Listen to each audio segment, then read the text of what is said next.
Now, over the years, we've heard quite a lot of intimate details of Robbie Williams' love life from his wife and fellow loose woman, Ida. However, in their new podcast, Staying at Home with the Williamses, Robbie made a shocking confession to Ida. Have a listen. Let me just ask you this, okay? Okay. Would you need for me, if we were in a loving relationship, to not sleep with anybody else? Yes. Okay. I did not know if I was capable of doing that. I get that. So I also knew that about myself, but I did tell you that too. Yes, you did tell me that. You know, I was like... Which scared me. OK, so basically what he also then wanted to say is that it took him 6 years to make his mind up about, I think I might cheat. It clearly didn't. Yeah. But, you know, what do we think? Is even thinking about cheating, does it count as cheating? I'm going to ask you first, actually, because we saw that clip just before the break of what you thought about cheating back in the day. Unbelievable.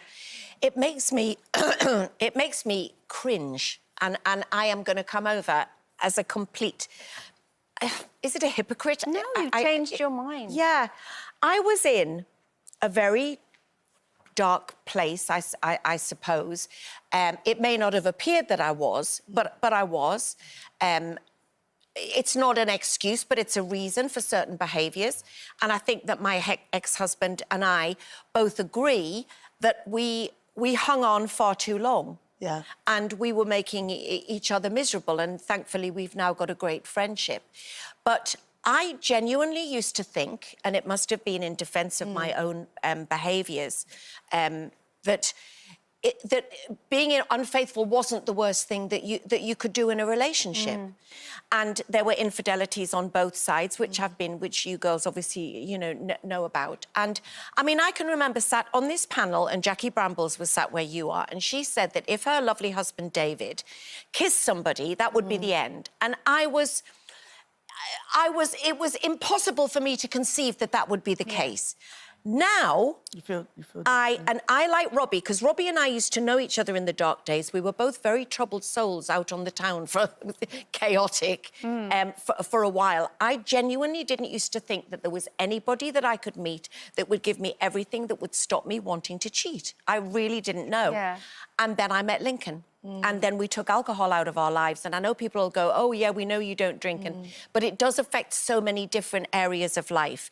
Drink and drugs ruin your moral compass. You basically don't have one. And I'm aware of that now. Drinking to excess. I have a husband who I trust 100%.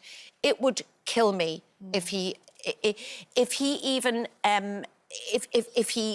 I saw any text messages. I know it wouldn't happen. Lincoln, but maybe what about many just things thinking he's not about unfaithful. No, I don't. Well, if he does, he doesn't tell me. I don't know that I'd want to hear it particularly. But I can still appreciate someone's attractive. You know, look at our lovely crew. I can, they're all gorgeous. There's quite a few here. Quite a few here. Look at our eye candy in the studio as we speak. But it isn't. And again, people are going to be... Because it would be very tragic at my age now to still be behaving like that, and I understand that. But I have found a man that I love and adore. He does me, and I am a completely different person. Do you know what? I think for me, it's all about the trust. And I think if you make me have to question your trust, then that is going to definitely end the relationship. You know, I've broken up with an ex who had a conversation with their ex, and it was a meeting of like... she's saying that she still likes them. I know you with someone else. When you've had something that means I become less of the priority or someone else is a priority over me, not your children or family, but I mean an ex-girlfriend or a woman, or you've had a secret conversation, it's got to do with trust. Once you've broken my trust, you might have not even physically slept with them, but once you've broken my trust, that's it. I can't come back from that. So is that like emotional cheating, even if it's not sexual cheating? I think because at this stage of your life, I think you invest more emotionally. And like what you were saying, I don't think it's the physical. I think now I'm investing you emotionally. If you break that, that's enough for me. What do you think, Cole? I heard your phone ringing through that. Is that what your friends going, I so can't believe sorry. what they're talking about? I think it's really difficult now that people use social media. I mean, I get loads of letters in my problem page to say, oh, well, I caught him. He doesn't think he's cheating because they've not physically seen each other.